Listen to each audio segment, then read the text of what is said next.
Hey everybody, Dirili here. Thank you so much for joining me for another episode of PsychiXX, Mystic Love. We are on our first episode with Kei Murasama today. I would really appreciate it if you want to play along with me, if you could use my code and friend me. That way we can some silver so we can buy items for avatars. If you could add me, that would be great. I'm IKT6980 and I'll type that on the screen. I'll be up there for a couple seconds. I'd really appreciate it. I think we're allowed to have 50 friends or something like that. So yeah, first 50 people. I mean, I don't even think I'll get 50, but first 50 people will be in. And if you all want to type your codes in the description, that's fine too. You can all friend each other. It'll be cool to have you all play along with me because I can read the normal ending for this channel, for this game.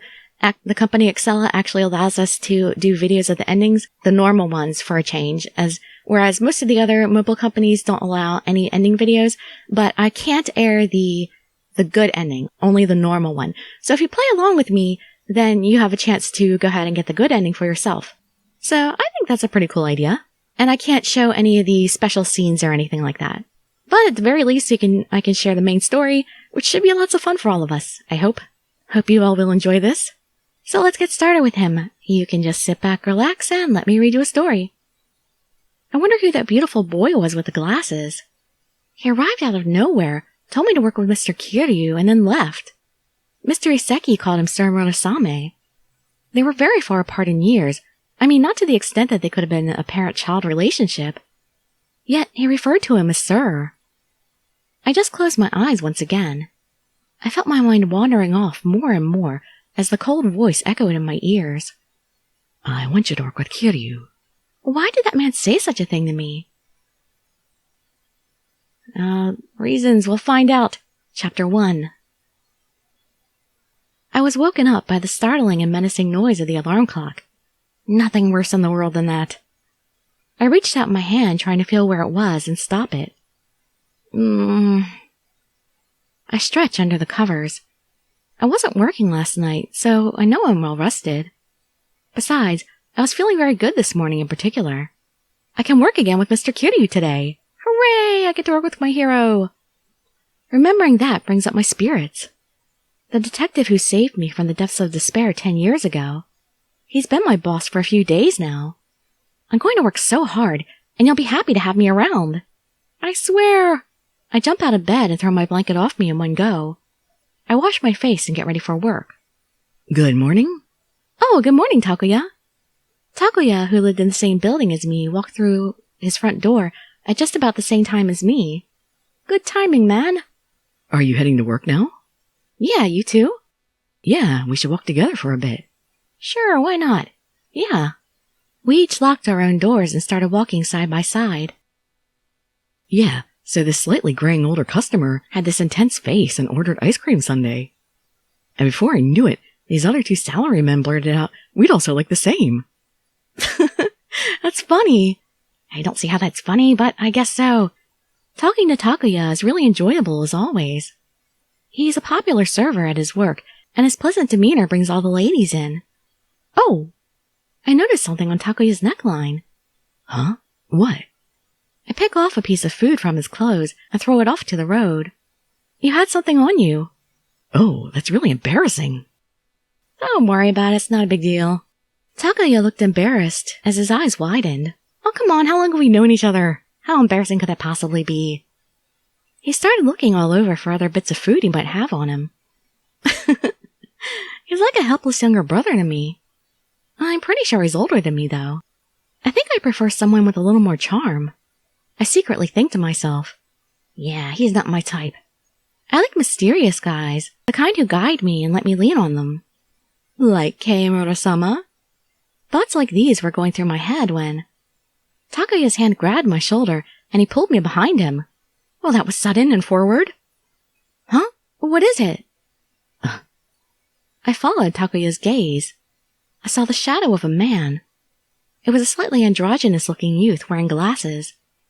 But why do you feel that he's threatening, huh, Takuya? I don't think he looks threatening at all. That man. Yes, I remember him well.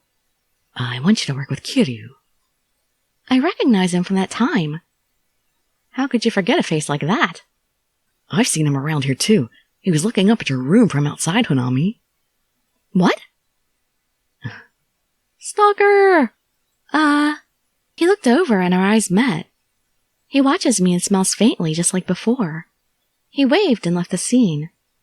Do you know him? I don't know him, but... Who is that old man?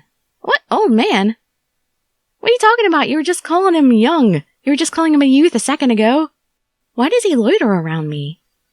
You should be more careful. Takuya's brows furrowed. After all, you are a girl. What? Oh, yes.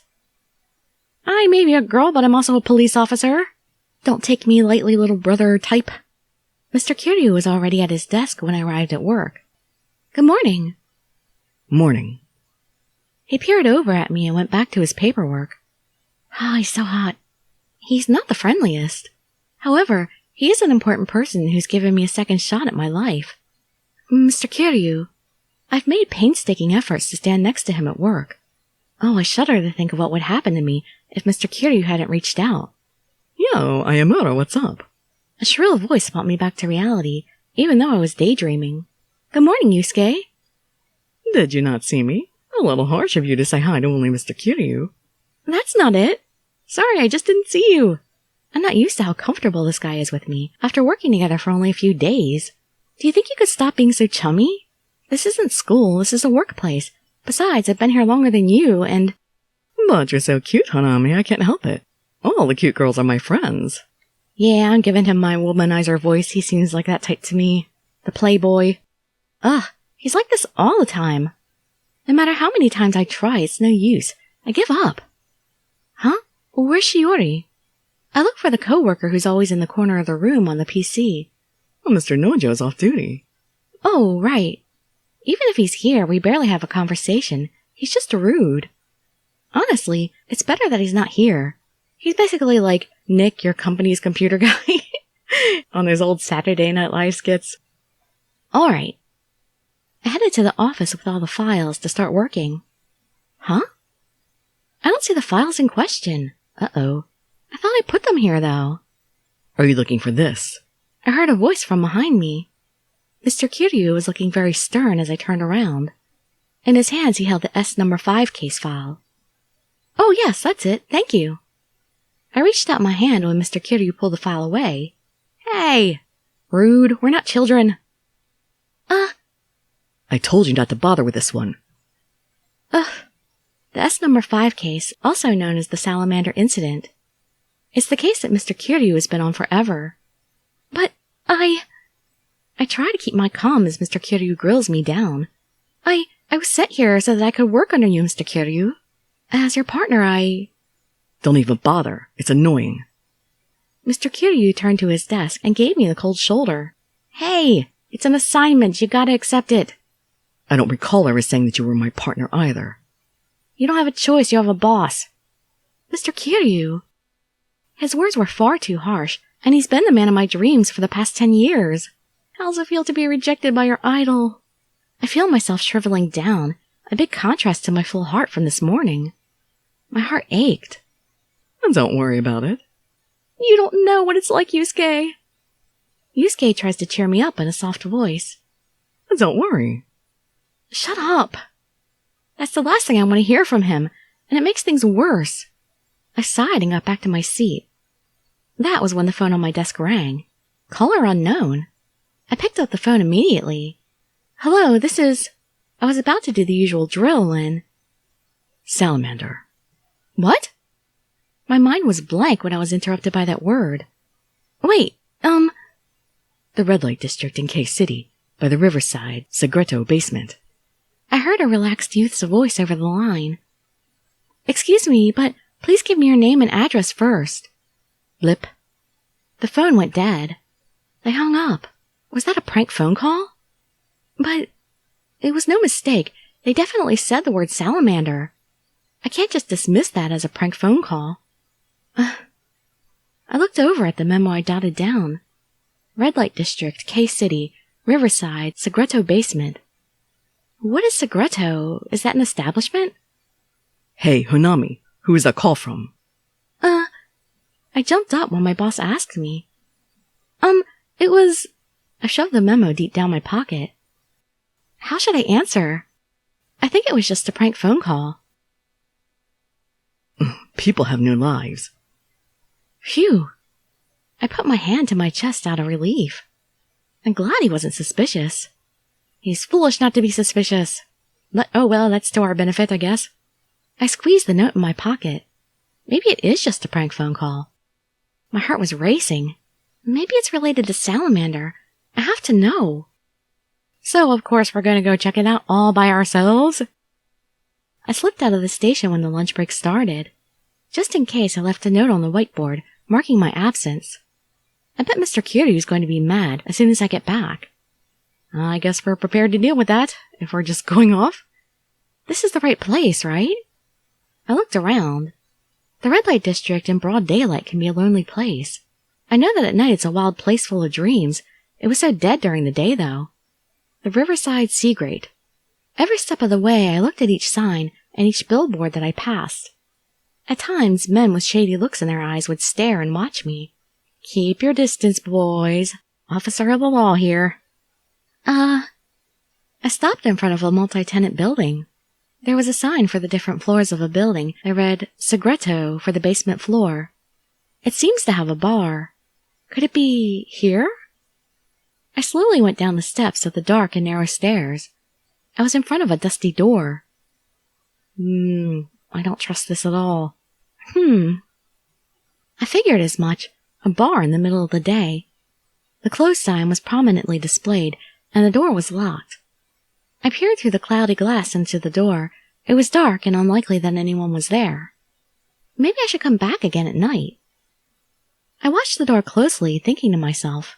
There was so much dirt over the glass and the windows, it hardly seemed to still be in business. There was a distinct air of abandonment here. Well, can you check closer and see if it's actually abandoned or not? Alright, well that's it for the first 5 scenes, so that's the first video.